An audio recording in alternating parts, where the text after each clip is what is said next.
Отдых и туризм уже давно стали неотъемлемой частью жизни современного человека. Развитие этих сфер напрямую влияет не только на состояние людей, но и на экономический рост. Только за 2016 год горную часть республики посетили почти 50 тысяч туристов. Учитывая это, в регионе серьезно занялись строительством объектов размещения, что также является составляющей туризма. То, что мы сделали на сегодняшний день, это, я считаю, колоссальный успех.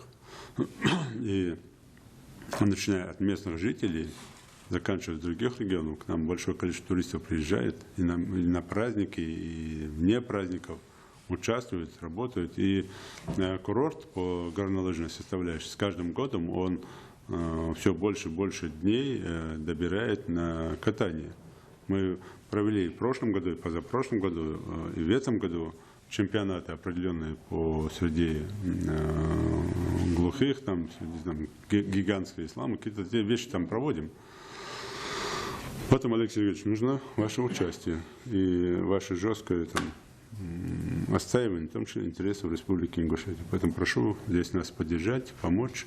Руководитель региона отметил, что с 2013 года курорт Арымхи получил значительное развитие. Инвесторам введено в строй множество объектов. Группа «Акрополь» вложила в этот проект более полумиллиарда рублей. Юнусбек Евкуров считает, что с учетом реалий сегодняшнего дня дальнейшее развитие курорта без участия Минкавказа и курорта Северного Кавказа невозможно.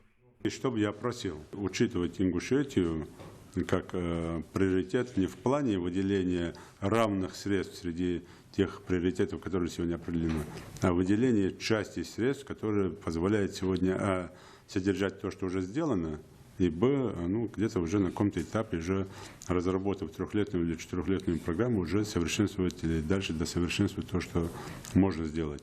В том числе выйти уже на вершину горы и закольцевать тот первый проект по Арымхи. А второе, конечно, просьба и помощь, то, что мы сейчас проговаривали, включать сюда Министерство федеральное, в том числе Министерство спорта России, которых обязать в какой-то степени проводить сборы на тех площадках, которые мы создали. Тем более мы бассейны строили с участием вице-президента Федерации плавания, двукратный олимпийский чемпион Панкатов был, у нас.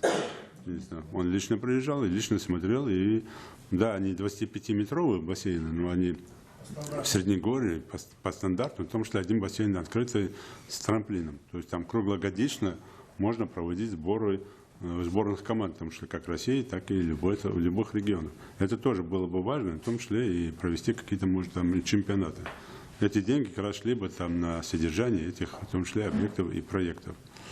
И вот в комплексе эти вещи я просил бы какое-то участие уже по отношению к курортному развитию уже Ингушетии тоже принять.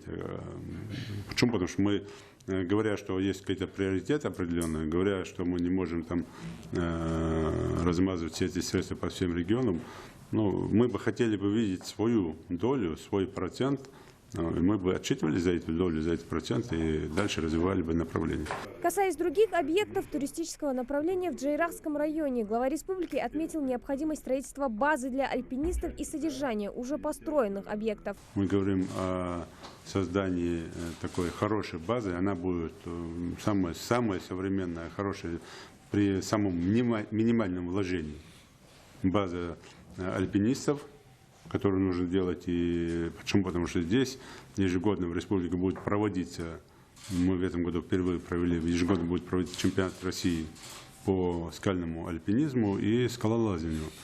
Поэтому здесь оно может, и если Россия будет на себя принимать чемпионаты и Европы, и мира, в том числе это здесь. Потому что в стране больше места, где это проводить, нету. Это уже озвучено, показано, рассказано. Мы условия все создаем. Если будет помощь в создании своего центра подготовки альпинистов, тоже мы готовы софинансировать, представляя инфраструктуру и в том числе площадки и так далее. Олег Горчев отметил, что поручение по курортам Северного Кавказа есть. Одно из главных условий в этой работе – это характеристики туристического объекта, а главное – его безубыточность. Мы попытаемся выбрать тот объем горнолыжки, который позволит нам создать именно тот туристический поток. Может быть, это там, сейчас посчитаем, да, достаточно для того, чтобы обеспечить как минимум безубыточное существование эксплуатирующей организации. Как максимум, это с учетом дополнительных вливаний, сделать это коммерчески эффективным проектом, потому что мы все понимаем, что это все-таки не проект ради проекта, да, это проект ради того, чтобы он приносил деньги и находился именно с той точки безубыточности и не датировался с точки зрения страны государства. По итогам совещания глава республики дал поручения и установил сроки их выполнения. Также принято решение об изучении в течение 2 недель каждого объекта курорта Арымки и дорожной карты. Хади Добриева, Муслим Ганиев, Новости 24.